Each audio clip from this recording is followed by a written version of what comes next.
Ang Gawad Saka na nagsimula 1970 ay naging institusyon na po sa Department of Agriculture upang bigyang papuri ang mga natatangi nating kababayan. Sama-sama po tayong kilalanin, ipagbunyi at ikarangal ang ating mga natatanging nagwagi sa Gawad Saka for 2015-2016. Pagiging angat pagdating sa makabagong teknolohiya ang susi ng tagumpay ni Genevieve Madelo sa pagsasaka. Gumagawa siya ng sariling pag-aaral upang mas madagdagan ang kanyang kaalaman. Lumahok na sa 3 Farmers Field School pati na rin sa mga pagdiriwang tungkol sa pagsasaka para maibahagi rin ang kanyang mga natutunan. Bagamat hindi nakapagtapos ng pag-aaral, patuloy siya sa paghahanap ng iba't ibang kaalaman na mas makakapagpabuti sa pagtatanim. Ang halos 3 ektaryang lupain niya ay nakapagtala ng halos 9 na ektaryang ani noong 2014. Aktibo na sa pagtulong, aktibo pa sa serbisyo. Ang ilaw ng tahanang ito'y hindi lang nagsilbi sa kanyang 4 na anak, kundi pati na rin sa kanilang barangay bilang miyembro ng Lupong Tagapamayapa at Parochial Lector ng Gagmayang Kristohanong Katilingban. At dahil sa nakabibilib ng mga katangiang ito, si Genevieve Madelo ang nanguna sa listahan ng mga natatanging magsasaka ng palay mula sa Davao Oriental para sa Gawad Saka 2016. Pamamagitan na aking pagsasaka, na dito ko po na pagpatapos ang aking mga anak. Hindi po yun basihan na mahirap lang tayo, ganito lang tayo. Sa mga kamay natin, paano magpursige para maabot natin yung pangarap natin. Pinatunayan ng isang magsasaka mula sa Sablayan Occidental, Mindoro na hindi balakid ang kakulangan ng edukasyon upang maiangat ang buhay sa larangan ng pagsasaka. Ito ang kwento ni Leon Bonilla Jr., 44 na taong gulang, isang corn farmer. Bagamat hanggang first year high school lang ang inabot niya sa pag-aaral, bilang isang ama ay malakas ang kanyang determinasyon na maiangat ang pang-araw-araw na pangkabuhayan ng kanyang pamilya. Sa loob ng 10 taong pagsasaka ng mais ay nakapagpundar siya ng mga mekanisasyon na kailangan niya upang umangat ang proseso sa kanyang pagtatanim at pag-aani. Kabilang sa mga naipundar niya ang mobile conyo tractor at pati na rin ang rice mill. Dahil dito malaki ang kanyang naitulong sa ibang mga magsasaka sa kanilang komunidad. Sinasabing ang tao ang siyang gumagawa ng kapalaran nito. Para sa isang kagaya ni Leon Bonilla Jr., sa kabila ng kakulangan ng sapat na edukasyon noon ay nagawa niyang magkaroon ng umaapaw na biyaya ngayon. Salamat sa angking dedikasyon at pagiging bukas palad ng Gawad Saka awardee na ito. Siya ang napili bilang pinakamahusay na magsasaka ng mais mula sa Occidental Mindoro para sa Gawad Saka 2016. Ang naging inspirasyon ko po hindi lang po yung sapat na ako'y magsaka para sa aking kapakanan. Sa bawat butil laki pong inaani, ang buong Pilipino po ang nakikinabang. Maituturing na isang natural innovator. Ang pagiging malikhain ang siya namang nagpaangat kay Jose Amador. Sa edad na 74, ang kanyang liksi at lakas ay maihahanay sa mga batang magsasaka.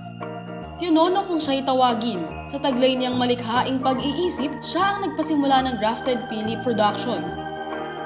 Siya rin ang nagkaroon ng pili orchard sa buong lalawigan ng Sorsogon.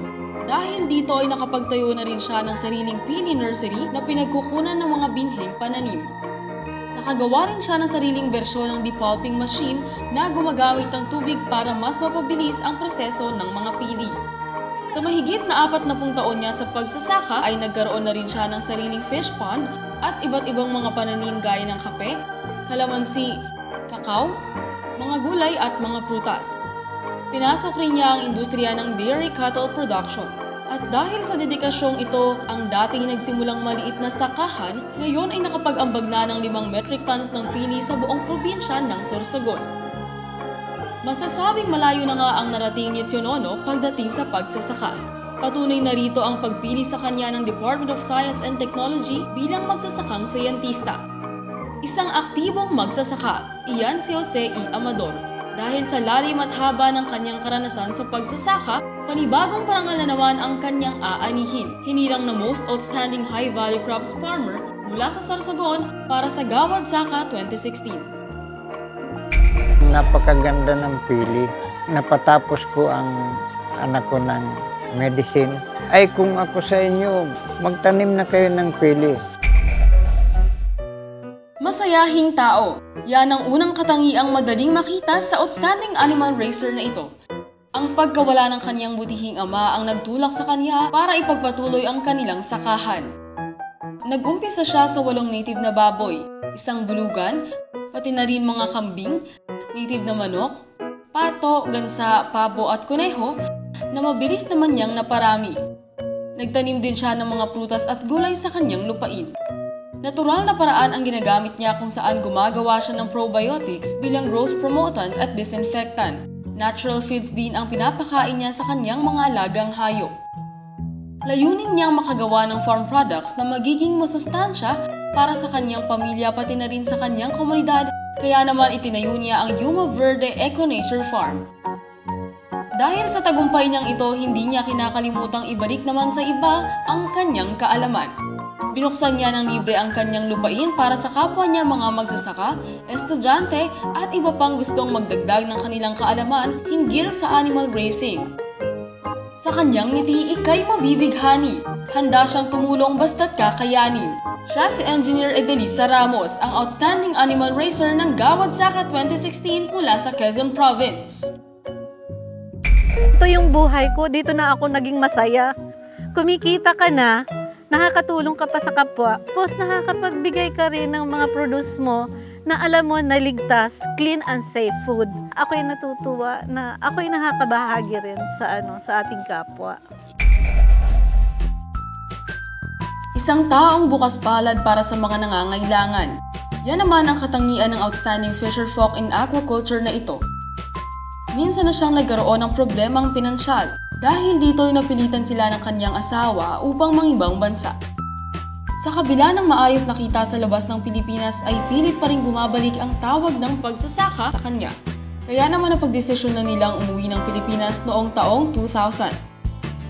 Taong 2011 naman nang bisitahin siya ng isang kamag-anak para aluking mag-umpisa sa isang fishery project. At sa taon ding iyon ay napagdesisyon na niyang maaaring ang fish farming ang maging sagot sa kanyang mga pangarap. Porsigido siyang dumalo sa iba't ibang seminar para mas madagdagan pa ang kanyang kaalaman. Ito ang naging dahilan para magkaroon siya ng pulidong pamamaraan sa fish farming. Noong 2013 naman na itayo ang Banga Fisher Folk Association kung saan siya ang nahalal bilang Pangulo. Naging recipient naman siya noong taong 2014 ng Regional Model OFW Family Award. At dahil sa tuloy-tuloy na biyayang ito, hindi niya nakakalimutang magbahagi sa kanyang mga nasasakupan. Siya si Regina S. Ruferos, ang outstanding fisher folk in aquaculture para sa Gawad Saka 2016 mula sa South Cotabato. Sa buhay, dapat lang po na hindi talaga mawalan ng pag-asa. May magandang pangyayari sa iyong buhay, wag lang tayo mawalan ng pag-asa. Kapit sa Panginoon, yun ang number 1.